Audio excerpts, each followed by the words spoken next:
வச்சுன்னா ஈவினிங் செஷனில் உருளைக்கிழங்கு பஜ்ஜி பண்ணுறாங்க. எப்படி பண்ணுறது பார்க்கலாம் வாங்க.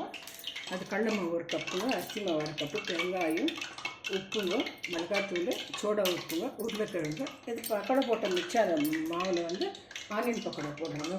இது வெங்காயங்க, கோழிக்கீரை, சில்லி, கறி லீஃபு, ஜிஞ்சரு, கார்லிக்குங்க, அப்புறம் வந்து இதுங்க கொரியாண்டர் லீஃபுங்க. கடல மாவு போட்டாச்சுங்க. அரிசி மாவு 1 தூளுங்க, சோடா உப்பு, பெருங்காயம், தண்ணி ஆயிடுச்சுங்க.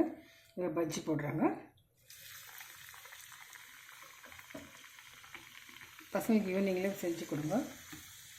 எண்ணெய் பக்கோடாக்கு மிச்சம் இருக்கிற மாவில் ரெடி பண்ணுறேங்க.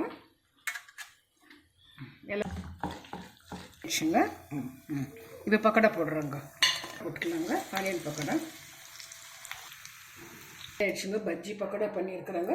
சாப்பிட்டதுக்கப்புறம் ஃபில்டர் காஃபி வச்சுருக்குறாங்க. இது ஆஃபீஸ் போயிட்டு வரவங்களுக்கெல்லாம் ஈவினிங்கில் இந்த வெதருக்கு வந்து இந்த மாதிரி செஞ்சு கொடுங்க பசங்களுக்கு எல்லாம். தேங்க்யூ ஃபார் வாட்சிங் ஃப்ரெண்ட்ஸ். நீங்களும் ட்ரை பண்ணுங்கள் ஃப்ரெண்ட்ஸ்.